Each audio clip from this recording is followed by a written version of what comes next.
지난주에 이제 룻기 말씀을 강의하면서 마쳤고요. 오늘부터는 이제 앞으로 빌립보서를 함께 묵상하기를 원합니다. 빌립보서 말씀의 핵심적인 주제를 한 단어로 정리를 한다면 기쁨입니다. 기쁨. 그래서 이제 어떤 분은 이 빌립보서 서신을 기쁨의 서신이다 이렇게 말씀하시는 분도 계십니다. 오늘 말씀의 제목은 믿을 멈출 수 없는 감사와 사랑의 기도, 이런 제목으로 제가 말씀을 드리도록 하겠습니다. 저희들이 인생을 살아가다 보면 누구나 고난과 고통의 순간을 만나게 되지 않습니까? 우리는 이럴 때마다 어떻게 하면 그 상황을 좀 변화시킬까 하는 고민을 하게 됩니다. 그리고 우리가 할 수 있는 최선의 노력을 하게 되죠. 그리고 또 특별히 믿는 사람들은 이 상황의 역전극을 주도하실 하나님께 열심히 하는 게 있는데, 그게 바로 기도입니다. 기도를 열심히 하게 되죠. 그런데 어떤 경우에는 이렇게 열심히 기도를 하고 주님을 의지하는데도 불구하고 상황이 조금도 변하지 않습니다. 그렇게 되면 저희들은 마음속에 깊은 의문을 품게 되죠. 소망이 보이지 않는 그런 경우를 경험하면서 저희들은 참 당혹스러울 때가 있는데, 여러분 그럴 때 어떻게 하십니까? 실망하고 낭망하면서 아이고 내 인생이 그렇지 뭐 그러면서 한탄하고 또 이렇게 하십니까? 아니면 무능한 자신이나 불행한 환경을 원망을 하십니까? 또는 뭐 우리들이 그렇게 간구하고 소망하는데도 불구하고 응답 안 하시는 것 같고 내 일에는 관심도 없어진 것 같은 그 하나님을 향해서 불평을 하십니까? 뭐 여러 가지 그런 분들도 계실 것이고, 또 다른 또 좋은 방법을 찾는 분도 계실 것 같습니다. 오늘 저희가 묵상하는 이 오늘 본문 말씀을 보면 믿음의 우리의 대선배라고 말할 수 있는 바울 사도의 모습을 통해서 그러한 때에 우리가 어떻게 하면 정말 좋은지 하는 것을 저희들이 배울 수 있게 됩니다. 죄도 없이 감옥에 갇혀있던 바울의 태도를 묵상해 보면 성숙한 그리스도인이라는 것은 이럴 때에 어떻게 하는 것이구나 하는 것을 알게 됩니다. 그래서 이 말씀을 적용을 하게 되면 영적으로 한 걸음 전진하는 그런 성도의 삶을 살 수 있게 됩니다. 여러분들이 그런 말씀 속에서 성장이 있으시기를 예수님의 이름으로 축복을 합니다. 감옥에 갇혀있던 이 바울은 그 감옥에 갇혀 있음에도 불구하고 그 자기의 형편에 대해서 참 대하는 태도가 놀라운 반응으로 저희들한테 이렇게 보여주는 것을 볼 수 있어요. 사실 감옥이라는 곳은 인생에서 가장 어려운 처지에 처해 있는 인생의 막장이라고 볼 수가 있지 않습니까? 그런데 여기에서 보면 바울 사도가 말하는 게 주제가 두 가지예요. 하나는 기쁨이에요. 그리고 또 다른 하나는 감사합니다. 근데 기쁨에 대해서 말만 하는 게 아니라 실제적으로 이 사람이 기뻐하고 기쁨의 삶을 산다는 거예요. 그리고 감사를 그냥 개념적으로 말만 하는 게 아니라 실제적으로 감사하는 삶을 살고 있다는 거예요. 그뿐만 아니라 이분이 이제 그러한 자기의 그 모습을 드러내면서 저희들에게 하는 말씀은 뭐냐면, 그리스도인들이 어떤 상황에 있다 하더라도 우리는 감사할 수 있다. 그리고는 우리 기뻐하는 삶을 살 수 있다는 것을 말합니다. 그래서 빌립보 교회 성도들이 혹시 어려움에 처해 있거나 곤란한 환경 속에 있다 하더라도 그리스도 안에서 감사하고 기뻐하는 삶을 살도록 격려하는 것, 이게 바울 사도가 오늘 편지를 쓰는 목적 중에 하나라고 볼 수가 있습니다. 자, 그렇다면 저희들이 이제 바울이 무엇을 근거로 해서 그렇게 기뻐하는 삶을 살 수 있을까? 이런 것들을 좀 생각해 볼 수가 있겠는데요. 우리가 앞으로 묵상하게 되는 빌립보서 이 전체에 나타나는, 빌립보서 전체에 나타나는 바울의 그 태도를 보면 그 비결을 배울 수가 있습니다. 첫 번째는 바울 사도는 삶의 목적이 일반적인 사람하고 달랐던 것을 볼 수가 있어요. 그래서 빌립보서 1장 20절을 보면 살든지 죽든지 내 몸에서 그리스도가 존귀하게 되게 하려 하나니라고 이렇게 고백을 해요. 그러니까 내 상황이 어떠하든지 그것을 통해서 그리스도께서 존귀함을 받고 영광을 거두시면 그것으로 만족한다는 거예요.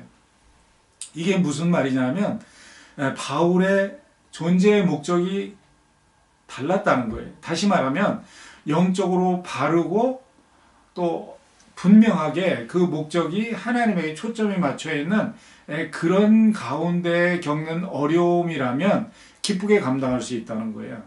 감사할 수 있다는 거죠. 그러니까 삶의 목적과 가치관이 분명하면 기뻐할 수 있고 감사할 수 있다는 거예요. 저는 여러분들도 이렇게 삶의 목적과 그 가치가 분명하기를 바랍니다. 그러면 좀 어려워도 감사할 수 있고 기뻐할 수 있죠. 그리고 두 번째, 이 바울 사도가 이 빌립보서를 통해서 말하는 그 기쁨과 감사의 근거는 뭐냐면 자기의 삶의 모델로 예수님을 삼는 거예요. 그리스도를 삶의 모델로 삼는 거예요. 그래서 뭐라고 말을 하냐면 좀 읽어나가다 보면 2장에서 이런 말씀을 해요. 너희 안에 이 마음을 품어라. 곧 그리스도 예수의 마음이니 그는 근본 하나님의 본체이시나 하나님과 동등됨을 취할 것으로 여기지 아니하시고 오히려 자기를 비워 종의 형체를 가지고 사람들과 같이 되셨고 사람의 모양으로 나타나사 자기를 낮추시고 죽기까지 복종하셨으니 곧 십자가의 죽음이다. 이렇게 얘기를 해요. 예수님을 삶의 모델로 삼고 있으면 예수님처럼 어떤 상황이나 환경이 와도 겸손하게 수용할 수 있다는 거죠. 그리고 그렇게 산다는 것 자체가 즐거움과 감사와 기쁨을 준다는 거예요. 저희들의 문제는 뭐냐면 우리들의 삶의 모델을 세상에서 찾는다는 거예요. 그리고 그 모델이 추구하는 기쁨과 그 감사를 동일하게 내 것으로 이렇게 받아들이고 있다는 거예요. 이게 잘못됐다는 거죠. 근데 바울 사도는 그 근거를 그리스도를 삶의 모델로 삼고 있기 때문에 예수님처럼 어떤 고난과 환난 속에서도 기쁨과 감사를 할 수 있다라고 말을 하는 거예요. 그리고 이제 셋째로 이분이 그렇게 감사와 기쁨의 근거로 삼는 게 뭐냐면 그리스도를 아는 지식을 최고의 가치로 삼고 있는 거예요. 더 읽어가다 보면 빌립보서 3장 8절에서 자기의 학문과 지식을 비롯한 모든 것들을 배선물처럼 여긴다고 고백을 하거든요. 그리고 오직 그리스도를 아는 지식을 가장 고상한 것으로 받아들였다라고 얘기를 해요. 무슨 말이냐면 바른 가치 설정이죠. 가치관이 뚜렷한 사람은 어려움이 와도 그 어려움에 기쁨과 감사를 빼앗기지 않아요. 나는 여기에 가치를 두고 있기 때문에 선교지에서 내 일생을 보낸다라는 거예요. 그분이 얼마나 힘들겠어요. 근데 기뻐하면서 감사하면서 그 길을 간다는 거죠. 그리고 네 번째는 자족하는 거예요. 그리스도 안에서 자족하면서 모든 환경을 받아들일 줄 아는 실력이 있으면 그런 환경을 초월하는 기쁨을 누릴 수 있다는 것을 얘기합니다. 그래서 바울 사도가 이제 4장에서 이야기하는 걸 보면 내가 어떤 형편에든지 자족하기를 배웠다라고 말해요. 그래서 비천에도 처할 줄 알고 또 풍부에도 처할 줄 알아서 곧 배부름과 배고픔과 풍부와 궁핍에도 처할 줄 아는 일체의 비결을 배웠다라고 말해요. 그러면서 내게 능력 주시는 자 안에서 내가 모든 것을 할 수 있느니라 이렇게 고백을 하거든요. 무슨 말이냐면 주어진 것에 만족하면 기쁨이 찾아오는 거예요. 우리가 주어진 것이 부족하다고 느끼고 만족하지 못하니까 우리는 기쁨이 없는 거죠. 다시 말하면 예수님이 바울의 목표였고 바울의 모델이었고 최고의 가치였고 바울의 능력의 근원이었다라는 거예요. 어떤 환경에서도 예수님이 바울의 만족과 기쁨의 근원이었던 것을 이야기를 하는 거죠. 조금 더 다른 방법으로 말을 하면 이 환경과 조건은 변하지 않지만 이 환경과 조건을 해석하는 기준이 달랐던 거예요. 영적인 시각에서 해석하는 거죠. 어려움은 있었지만 그 어려움 속에서 역사하시는 하나님의 섭리에 초점을 맞추고 있는 거예요. 그래서 고난은 있지만 그 고난 속에 포장된 하나님의 축복에 초점을 맞추고 있는 거예요. 숨겨놓은 보화들을 찾을 줄 아는 지혜가 바울에게는 있었던 겁니다. 수시로 변할 수 있는 환경 또는 사람이 주는 기쁨에 의존하는 것이 아니고요. 영원히 변치 않는 예수님이 주시는 기쁨에 초점을 맞추고 살아간다. 이게 바로 영적 실력이잖아요. 이런 영적인 실력이 있는 바울 사도는 비록 감옥에 있었지만 기쁨과 감사를 누리는 삶을 살 수 있었다는 거예요. 우리가 경험하는 많은 일들이 우리의 통제 바뀔 때가 많이 있습니다. 다시 말하면 우리가 어떻게 통제하기 힘든 경우가 흔히 있잖아요. 요즘 같은 경우 그런 것들을 많이 경험하게 되는데요. 하지만 그 상황에 어떤 반응을 보일지는 항상 누구의 선택이냐면 여러분과 저의 선택이에요. 환경에 초점을 맞추고 그 환경에 압도되어서 함몰되는 초라한 어떤 폐잔병 성도가 될 것이냐, 아니면 예수님에게 초점을 맞추고 승리하는 영적 군사가 될 것이냐는 우리들의 선택이라는 거예요. 성도는 힘들고 어려운 문제들을 하나하나 예수님을 의지하면서 믿음의 방법으로 헤쳐나갈 때 비로소 성장하게 되고 환경 속에서 복을 누리게 되는 거예요. 어렵고 고통스러운 상황에 어떻게 반응하느냐에 따라서 감사하고 기뻐하는 삶을 살 수 있고, 또 반대로 똑같은 환경인데 절망하면서 낭망하고 불평하는 삶을 살 수도 있다는 것입니다. 저는 여러분 모두가 이 바울 사도처럼 환경을 초월해서 능력 있는 그런 삶을, 감사와 기쁨이 넘치는 삶을 살아가실 수 있기를 예수님의 이름으로 부탁을 드립니다. 오늘 주어진 본문은 크게 4단락으로 나누어서 볼 수가 있어요. 저희가 읽은 말씀은 11절의 말씀인데 4단락으로 한번 나누어서 묵상을 하면서 은혜를 받아보도록 하겠습니다. 첫 번째 단락은 1절에서 2절인데 빌립보 교회와 성도들을 향해서 바울 사도가 인사하는 내용이 담겨 있어요. 그리고 두 번째는 3절에서 5절인데 빌립보 교회를 향한 바울 사도의 감사가 담겨져 있고요. 그리고 세 번째는 6절에서 8절인데 빌립보 교회를 향한 바울 사도가 사랑을 표현하는 것 담겨져 있는 거예요. 그리고 마지막으로 이제 9절에서 11절은 빌립보 교회와 성도들을 위해서 바울이 기도하는 내용이 담겨져 있는 거예요. 이렇게 4단락으로 먼저 나누어서 좀 살펴보겠는데, 첫 번째 단락을 살펴보면 바울의 다른 편지와 약간 다르게 자신을 소개를 해요. 약간 다르게. 그게 뭐냐면 자신을 그리스도의 종이다 이렇게 표현을 하거든요. 그리스도의 종. 근데 종이라는 것은 이 헬라어로는 둘로스라는 말을 쓰거든요. 그런데 이 단어는 우리가 생각하는 것보다 굉장히 강력한 의미가 담겨져 있는 그런 단어예요. 뭐냐면 노예나 왕의 신하들이 갖고 있었던 자발적이지는 않지만 안 해서는 안 되는 의무적인 봉사적 직책을 이야기하는 거예요.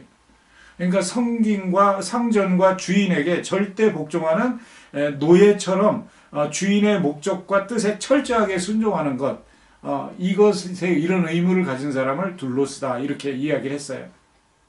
그런데 오늘 본문에서 바울 사도가 자기 자신을 이렇게 그리스도의 종이다, 둘로스다라고 표현할 때는 이런 차원을 넘어서는 거예요. 뭐냐면 억지로 하는 것이 아니라 자랑과 자신감이 넘치는 아주 뭐라 그럴까, 기쁨으로 자기 정체성을 고백하는 내용이 되는 거예요. 그러니까 종도 누구의 종이 되느냐가 굉장히 중요하지 않아요? 누구의 종이냐에 따라서 이 사명이 달라지잖아요. 그리고 권세가 달라지잖아요. 누구의 종이냐에 따라서 이 생명에 대해서 또는 물질에 대해서 권세를 쥐고 다스릴 수가 있지 않아요. 바울 자신은 오늘 본문에서 자기가 이 그리스도의 종이다라고 말할 때 그 정체성에 대한 고백은 자신이 천지의 창조주 하나님께서 보내신 그리스도의 종인 것을 당당하게 말하는 거예요. 그리스도 안에서 자기의 정체성이 분명한 거죠. 자신감 있는 정체성을 이야기하는 거예요. 성도도 자기 정체성이 분명해야 됩니다. 예수 안에서 자기 자신이 누구인지를 확실히 알고 있어야 되는 거죠.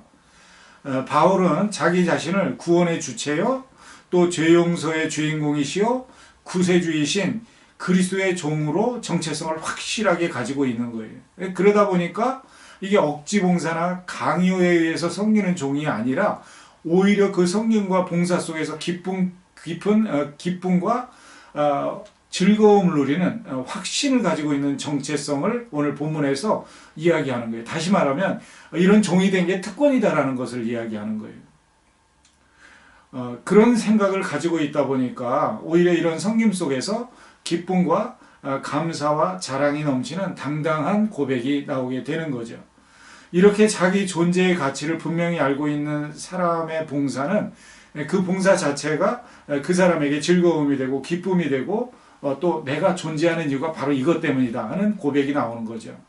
그래서 오늘 본문에서 바울 사도가 그리스도의 종이다라고 말하는 그 둘로스의 의미는 바로 그런 의미를 갖는 거예요. 그래서 이 둘로스라는 단어가 굉장히 중요하죠. 그런데 이 첫 번째 단어에서 우리가 또 중요하게 여기게 되는 또 다른 단어가 있어요. 그게 뭐냐면 성도라는 단어인데, 여러분 성도가 무슨 뜻이죠? 우리는 많은 경우 그저 깊이 생각하지 않고 서로에게 성도님 이렇게 부릅니다. 좋은 일이죠. 그러나 우리가 이 그 성도라는 그 이름의 그 명칭의 의미를 조금 더 잘 알고 부르면 아마 우리들에게 더 유익이 되지 않는가 이런 생각이 됩니다.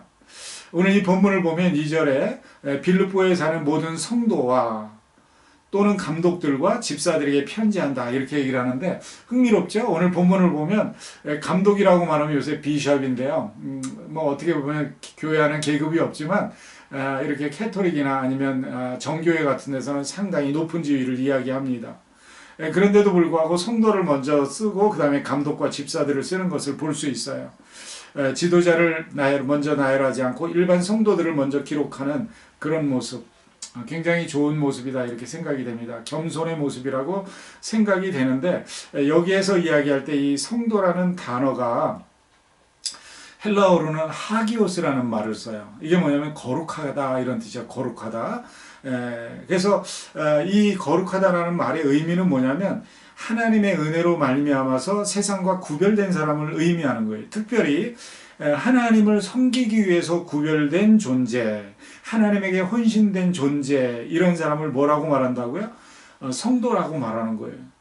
그래서 예수를 믿는 사람을 가장 고상하게 부를 때의 명칭이 바로 성도를 이야기하는 거예요. 근데 이런 이야기를 드리면 어떤 분들이 이제 그런 말씀을 하셔요. 겸손 때문에 말씀하시는 건데, 저는 그런 의미라면 성도라고 불림받기에는 너무 부족한데요. 이렇게 말씀을 하세요. 왜 그러냐면, 성도라는 존재가 완벽한 존재가 되어야 된다는 그런 느낌을 받기 때문에 그렇게 대답하시는 거예요. 그러나 오늘 본문이 성경에서 말하는 그 성도라는 말씀의 개념은 그런 것과는 조금 차이가 있는 것을 이야기를 합니다. 다시 말하면 하나님을 섬기기 위해서 헌신된 구별된 존재를 말하기는 하는 것은 사실이지만, 여기서 말하는 것은 완전한 존재 또는 완전하게 되어진 존재를 말하는 게 아니라는 이야기예요. 여러분들은 하나님께서 하나님을 위해서 선택하신 하나님께 속한 자이지, 그 속했다라는 의미가 당신은 완전하니까 내가 선택해서 성도를 만들었다 그런 의미는 아닌 거예요.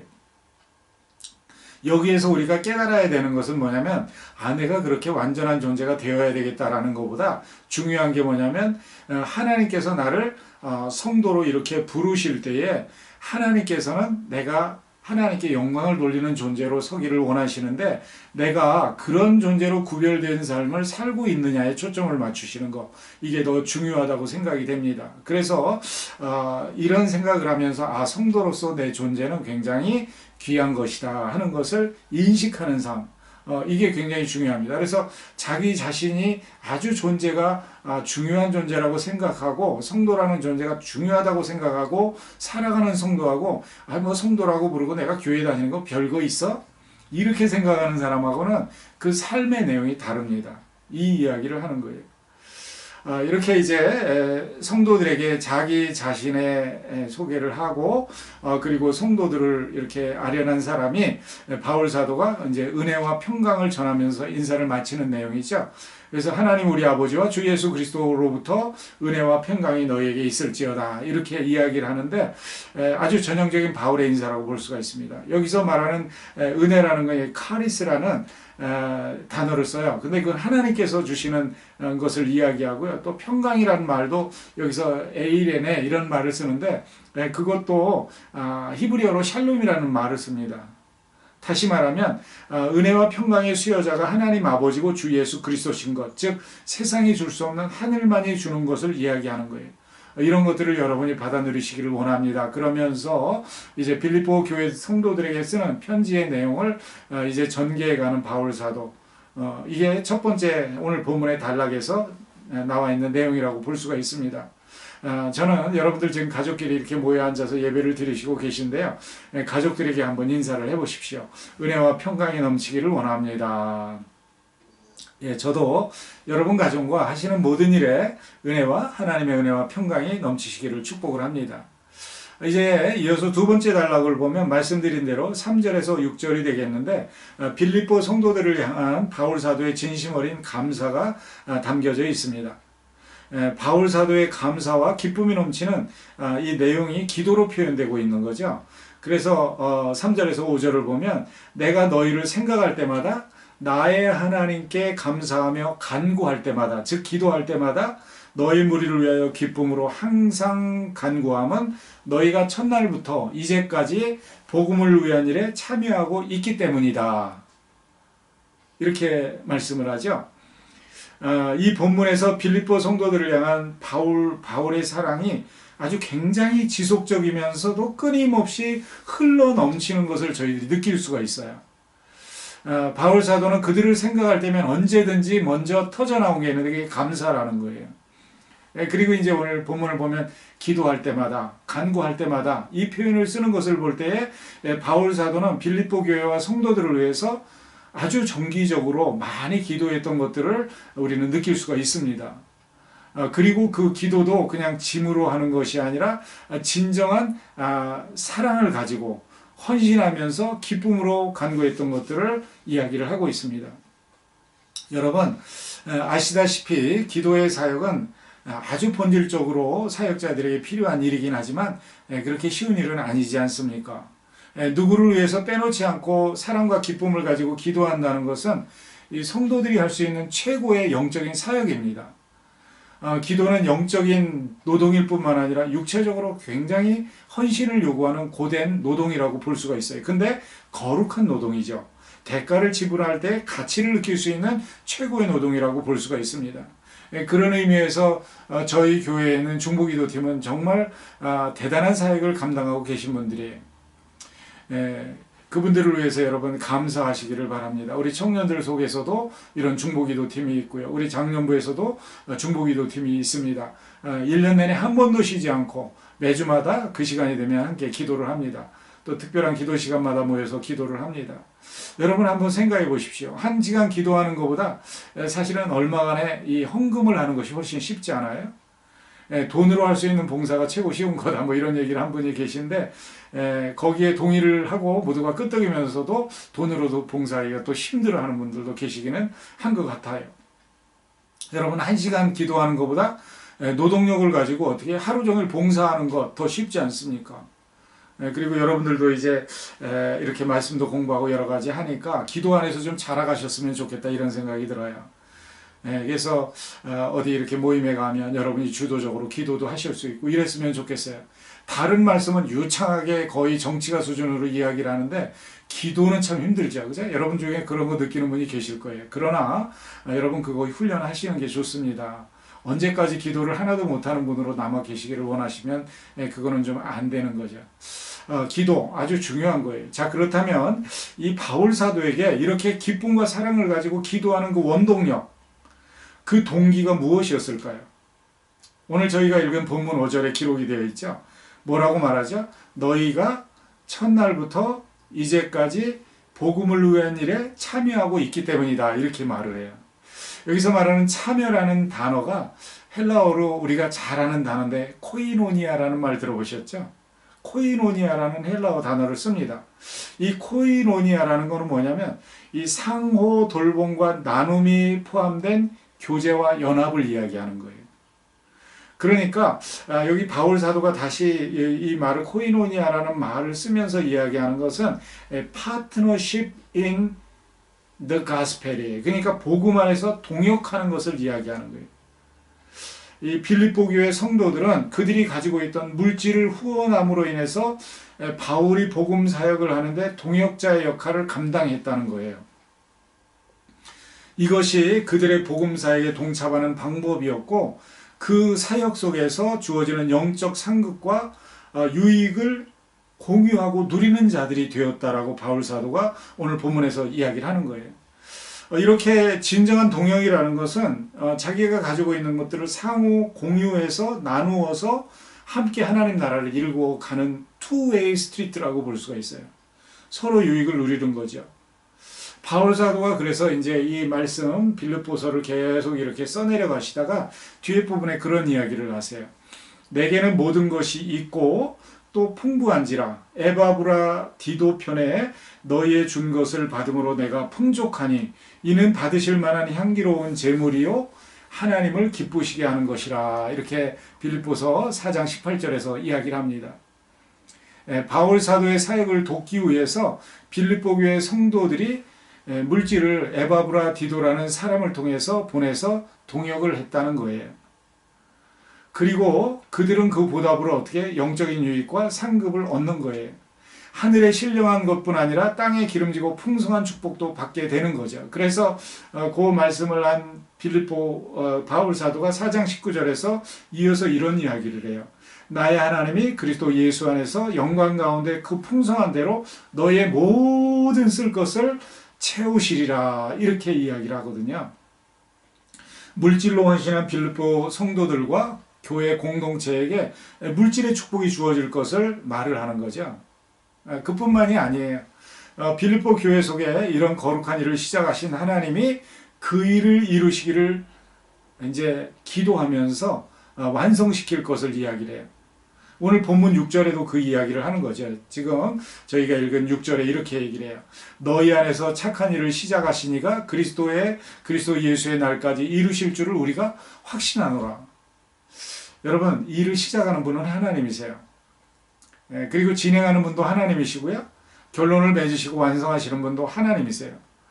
우리가 하는 일은 딱 한 가지가 있는데 그거는 뭐냐면 말씀을 통해서 하나님의 감동이 있을 때, 성령의 감동이 있을 때 단순하게 순종하는 것, 그거 한 가지 저희들이 하는 거예요. 그리고 일을 진행하시고 완성해 나가시는 하나님을 믿고 신뢰하고 움직이는 거예요. 그러면 시작과 과정과 결과 그 모든 것을 하나님이 책임지세요. 우리는 그 어느 것도 책임질 수 없어요. 혹시 내가 했다라는 생각, 책임지고 있다라는 생각을 하면 그건 교만이죠. 다만 우리를 도구로 사용하시고 하나님이 시작하시고 진행하시고 이루시는 거예요. 그분의 일을 이루시는데 우리는 불편하지 않도록 순종만 드리면 되는 거예요. 여러분 어떻습니까? 여러분은 빌립보 교회 성도들처럼 복음의 동역자로 헌신을 하고 계십니까? 우리 안디옥 공동체는 빌립보 교회처럼 헌신과 섬김에 너그럽고 하나님의 축복을 받아 누릴 만한 그런 어떤 축복의 자질을 갖추고 있는 공동체인가요? 저희 교회 공동체에 하나님께서 주신 영원한 비전이 있죠. 날마다 구원받는 사람을 더하는 교회. 그리고 올해에도 표어가 있습니다. 성령의 권능으로 예수의 증인이 되는 한 해를 살자. 이것이 저희들의 구호였습니다. 이런 것들을 생각해 보면서 요즘 저희들이 좀 부담감을 가질 수도 있죠. 또 부끄러움을 가질 수도 있죠. 이름과 구호에 많이 부족한 것 같다 하는 생각이 들 수도 있습니다. 그러므로 우리는 이제 이런 말씀을 묵상하면서 다시 원위치로 돌아가는 거, 이게 굉장히 중요한 것 같습니다. 다시 말하면 선교하는 안디옥이 되고 전도하는 성도들이 되는 거, 이게 우리들이 해야 되는 일이다라고 생각합니다. 다시 말하면 영혼 구원에 우리가 동역하는 사람들이 되어야 되는 거죠. 선교지를 우리가 돕는 교회가 되어야 되는 거죠. 그래서 바라기는 이 우리들이 돕는 동역하는 선교지에서 또 그곳에 있는 사역자들, 주의 종들이 바울 사도처럼 힘을 얻고 위로를 얻고 그랬으면 좋겠다는 생각이 듭니다. 그래서 그분들이 안디옥 교회 그리고 안디옥 교회 성도들인 저와 여러분들을 위해서 기도할 때에 바울 사도처럼 우리를 그 가슴으로 끌어안고 감사와 기쁨을 가지고 기도하는 그런 대상이 바로 저와 여러분이 될 수 있다면 얼마나 좋을까 하는 생각을 해보게 됩니다. 여러분과 제가 그렇게 될 수 있기를 그리고 그렇게 살 수 있기를 예수님의 이름으로 축원을 드립니다. 그리고 이제 세 번째 단락으로 이렇게 나아가 보면 7절에서 8절이 되겠는데 여기에는 빌립보 교회를 향한 바울 사도의 간절한 사랑과 애정이 담겨 있죠. 말씀을 읽어보면 이렇죠. 내가 너희 무리를 위하여 이와 같이 생각하는 것이 마땅하니 이는 너희가 내 마음에 있음이며 나의 매임과 복음을 변명함과 확정함에 너희가 다 나와 함께 은혜에 참여한 자가 됨이라. 내가 예수 그리스도의 심장으로 너희 무리를 어떻게 사모하는지 하나님이 내 증인이시니라. 이렇게 얘기를 해요. 너희가 내 마음에 있다. 이 표현 속에 빌립보 교회 성도들을 향한 바울의 사랑과 애정이 다 포함되어 있는 거 아닌가 이렇게 생각이 됩니다.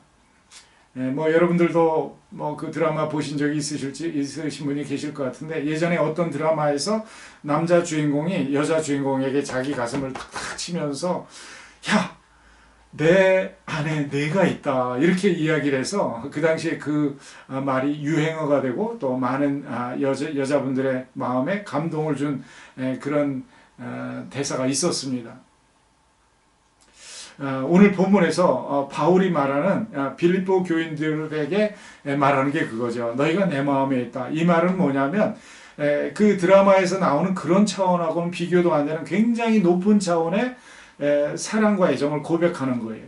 그게 뭐냐면 매일 그들을 기억하고 기도하는 영적인 아버지의 심장을 고백하는 거죠. 그냥 이 남녀 간의 그 어떤 사랑의 수준을 넘어서서 희생적으로 대가를 지불하면서 그들을 위해서 그들이 최고의 것을 누릴 수 있도록 기도하는 아비의 심정에서 고백하는 말, 이게 바로 오늘 본문에 나오는 너희가 내 마음에 있다라는 바울 사도의 고백인 것이죠. 여러분, 이렇게 아름다운 추억, 영적인 추억을 함께 간직한 사람들, 친구들, 이렇게 그리워하면서 사랑하는 거 얼마나 좋습니까? 이 바울 사도가 지금 빌립보 교회 성도들을 그리워하는 거예요. 여러분, 이런 그리운 영적 대상들이 있으시면 참 행복한 거죠. 주일학교 때 함께 연극했던 친구들 한번 생각해 보십시오. 또 학생부에서 함께 라면 끓여 먹고요. 또 떡볶이 만들어서 먹으면서 이런 거 저런 거 준비하면서 기도했던 친구들 생각해 보세요.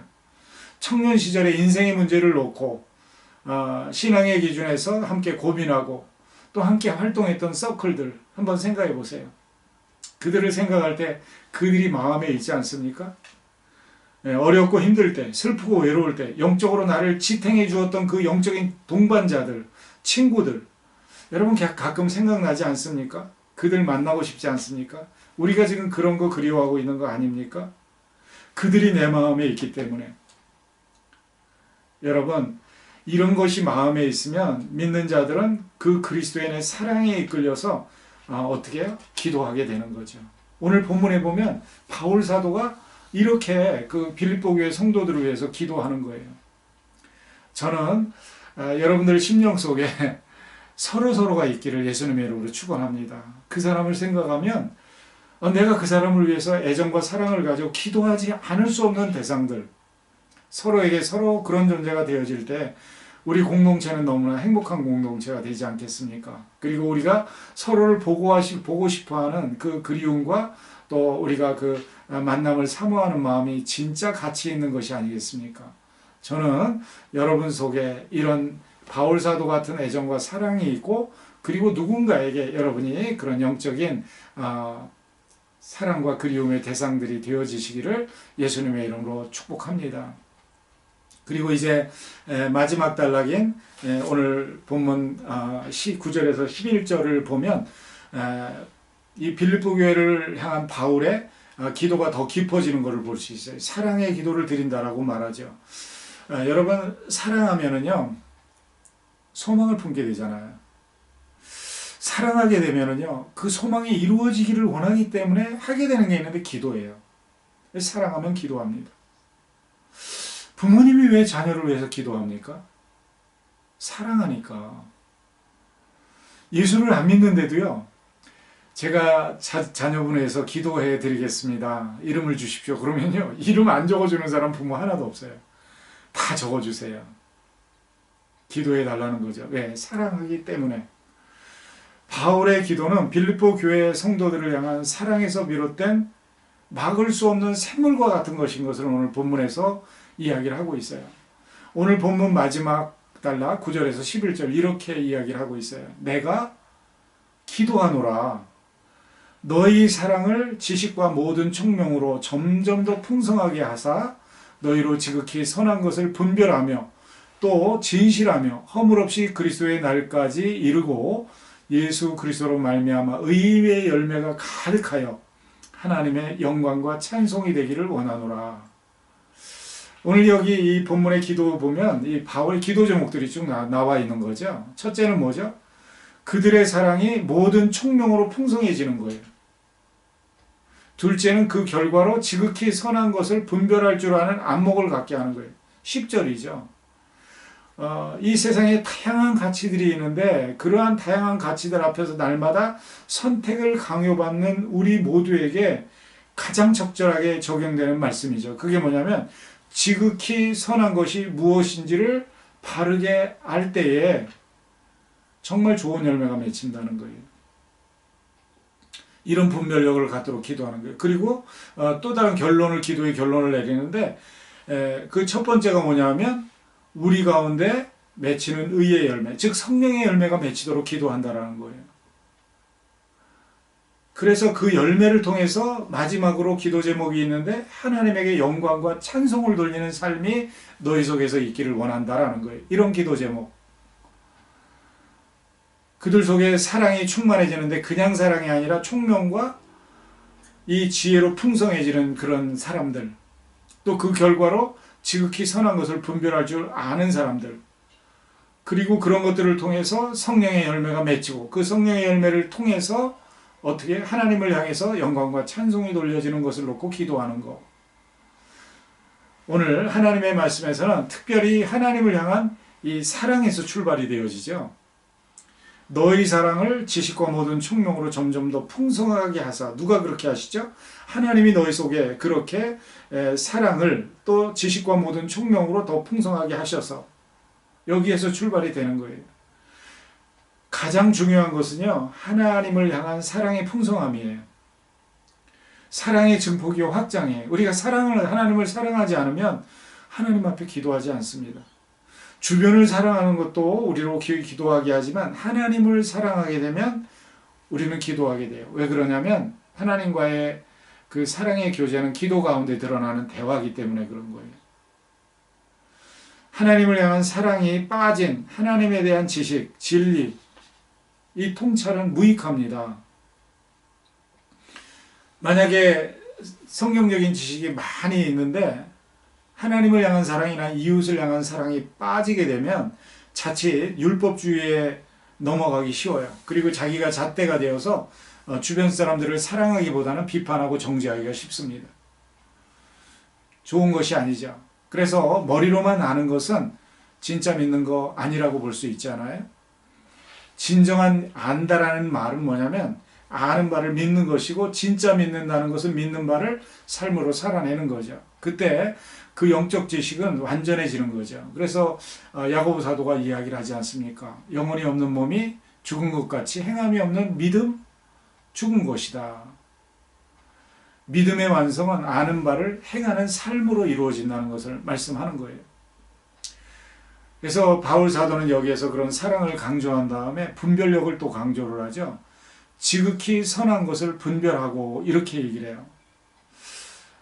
영적으로 최고의 것을 분별할 줄 아는 지식, 총명, 이것을 놓고 바울 사도가 기도하는 거예요. 여러분, 우리가 이 삶을 살아가면서 발전이 없는 이유가 뭔지 아십니까? 그럴듯한 것에 만족하기 때문이에요. 그저 그렇고 그런데 그것이 나에게 주어질 최선인 줄로 착각하고 있기 때문에 그런 거예요. 사실 하나님께서는 더 좋은 것들을 준비하고 계신데 우리가 지금 갖고 있는 이런 것들이 어쩔 수 없이 나한테 주어진 최선이라고 생각하는 실수를 하기 때문이에요. 여러분, 좋은 것을 만나면 최고의 것을 추구해야 되는 것을 망각해요.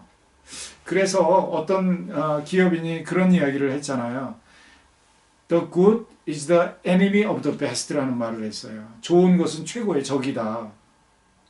여러분, 그렇습니다. 그리스도인으로서 영적으로 최고 좋은 것, 최고 거룩한 것, 최고 순결한 것, 최고로 신령한 것들 있는데도 불구하고 우리는 어떻게 맨날 그 수준에서 머물기를 원하는 거예요. 이 정도면 뭐 성도로서 남들 다 그런데 이 정도 했으면 됐지. 여러분, 그럴 때 우리 성장 없어요. 만약에 우리 자녀들이 공부하는데 만약 그런다면 여러분 만족하시겠어요? 여러분이 만약에 어떤 사업이나 무엇을 하면서 이익을 얻을 때에 여러분 계속해서 가능성이 있는 것이 뻔히 보이는데 그저 적당한 수준에서 여러분 만족하시겠어요?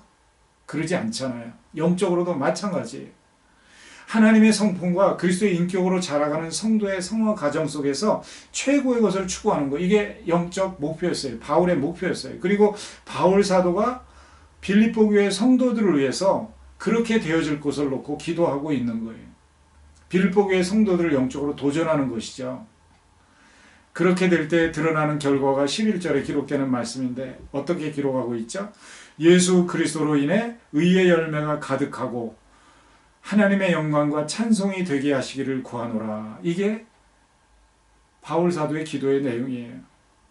성도의 최고 목표를 위해서 빌립보 교회 성도들을 기도로 아주 높은 곳으로 쏘아 올리는 멋진 모습을 볼 수가 있어요. 그래서 그들이 하나님의 영광과 찬송이라는 그 영적인 관역에 날아가서 꽂히도록 활시위를 힘차게 당겨서 날려보내는 거예요. 이게 바울 사도의 빌립보 교회 성도들을 향한 진정한 사랑의 표현이라는 거예요. 오늘 이 본문을 보면 참 재미있죠. 물질 축복 많이 받아서 부자가 되게 해달라 이런 기도하지 않잖아요. 또 아픈 몸 빨리 나아서 즐겁게 살게 해달라고 기도하지 않습니다. 이런 것이 불필요하다 그런 말을 하는 것은 절대로 아니죠.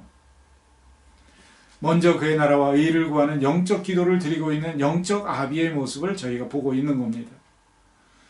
여러분, 바른 기도의 내용과 순서는 바른 기도의 응답을 받습니다. 그래서 응답받지 못하는 기도의 원인 중에 하나가 세상 정욕에 쓰려고 잘못 구할 때는 응답하지 않는다 이렇게 이야기를 합니다. 여러분, 여기서 우리는 무엇을 배워야 됩니까? 오늘 본문에서 저희들은 어떤 영적 통찰을 얻고 삶에 적용하면 좋겠습니까? 여러분들의 영적인 목표는 무엇입니까?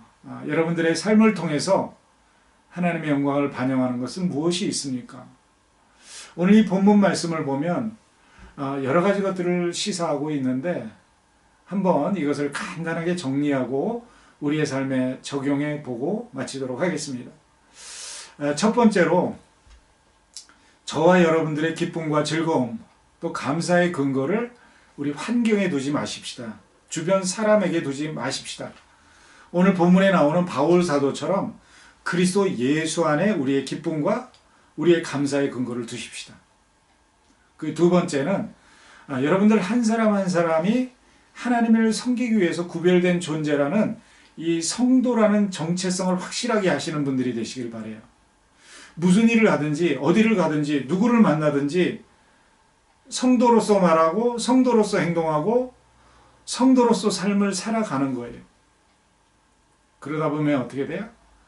우리는 스스로 정말 하나님께서 세우신 그 모습으로 세상에 등대 역할을 감당하는 멋진 성도들이 될 거예요.